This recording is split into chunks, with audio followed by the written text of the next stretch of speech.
Yun nga, nakikinig ako dun sa ICC. Biglang eto nga ang naging balita. Nagulat ako at may $2 million pa raw para sa ICC, sa gastos ng ICC. Nakakagulat naman yun. Kung binayaran yung mga investigator, pwede ba naman nating sabihin na bias yan o binili yung ebidensya, contaminated ba yan? Ano bang status niya? Ano ba ibig sabihin yan? Resolution number 317. I have no notion if you in fact have seen or heard about it.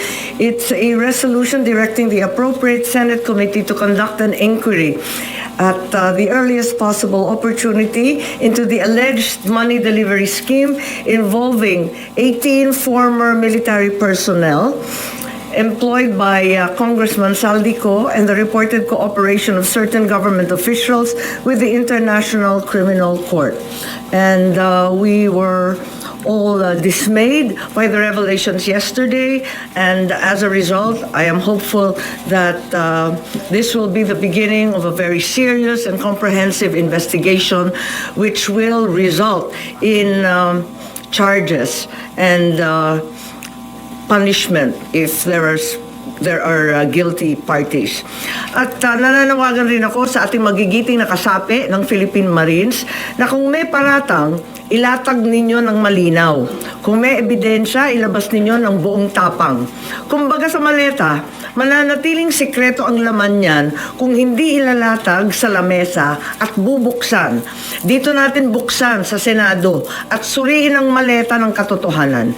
Hindi maaring trial by publicity ang mangyari. Hindi maaring ang institusyon ng Senado at pati na rin ang Kongreso at ang dangal ng bawat halal ng bayan, Senado man o Kongresista, ay mayurakan ng walang kalaban-laban.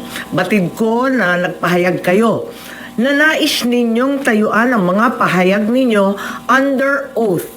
Yan din ang aking inaasahan at susubaybayan. Tama ang hakbang na yan upang maging opisyal ang lahat.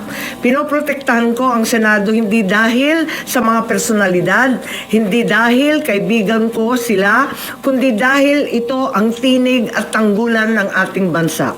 Kaya kung ang mismong tanggulan ang inaakusahan, marapat din na dito magharap-harapan na.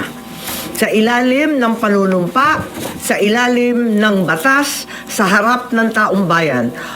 Huwag tayong masiyahan sa likod lamang ng isang press conference. Kung kayo'y tunay na naglilingkod sa katotohanan, magharapan tayo dito sa Senado. Ang Senado ay hindi tatakbo o tatalikod, lalo na kung may nadawit na hindi dapat.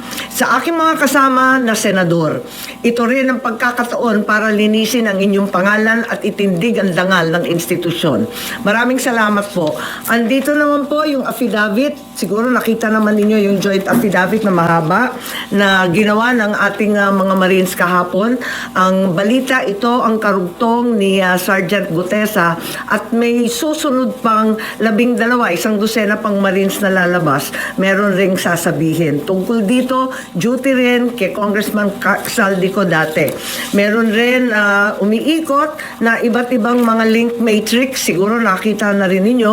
At ang talagang binibigyan ng pansin nito at dinidiin yung mga mastermind. Sapagkat alam naman natin lahat na hanggang ngayon, ang tinutumbok pa lamang yung mga small fry ika nga, yung mga dilis, yung mga maliliit at maliliit na kasangkot. Malaki man ang halaga, hindi sila yung mga tunay na mastermind. Tumbukin na ang mga mastermind at katulong natin ang ating magigiting na mga Marines. Yun lang po. Maraming salamat.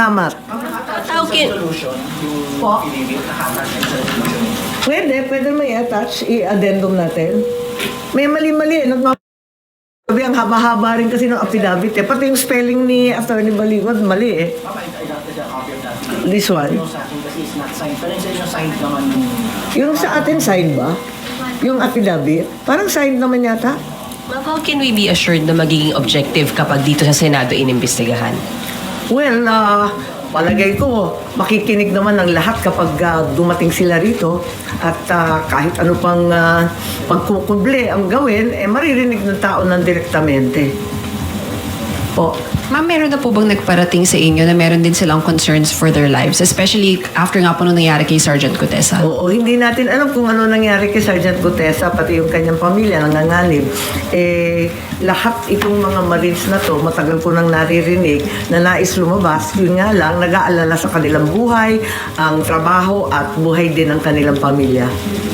Ma'am, if ever po mag-agree sila na humarap po dito sa Senado, Hindi can ba the Senate... nagbo-volunteer yung Attorney Levy kahapon? Opo. Na patawagin daw sila at handang-handa daw sila. Can the Senate offer them any protection po? I hope so. Karapat dapat lamang na talagang protektahan sila. Ang mahirap sa Pilipinas kung tutuusin kung yung mismo pang whistleblower ang pinarurusahan Dapat may sadyang witness protection tayo. Ma'am, have you spoken with the majority about this? Are they also Wala, amenable here? nagulat lang talaga ako kahapon. Nagulat lang kaming lahat. At nakikinig ako actually dun sa ICC, di ba, ikalawang araw ng pagbunyag ng confirmation of charges. Kaso, lumitaw ito, no? Pinapatay nga yung storya kaya inaasahan ko na sa pamamagitan ng resolusyon marinig natin ang katotohanan. Pero yun nga, nakikinig ako dun sa ICC. Biglang eto nga ang naging balita. Nagulat ako at may $2 million pa raw para sa ICC, sa gastos ng ICC. Nakakagulat naman yun. Kung binayaran yung mga investigator, pwede ba naman nating sabihin na bias yan o binili yung ebidensya, contaminated ba yan? Ano ba ang status niya? Ano ba ibig sabihin yan? Tapos maya inaabutan pa ng paper bag at kung ano-ano pang pandagdag daw sa kanilang sa kanilang chibog, tirahan, kung saan-saan lakad nila. Nakakagulat naman yung ganon. Ma'am, in other news, may napili na daw si VP Sara na VP niya.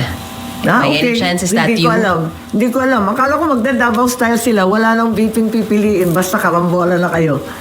So, did you talk to her about it? Ay, wala. Ang problema lang ngayon si VP Sara at saka si former President Duterte at sila talaga ang humaharap na napakabigat ng mga paratang.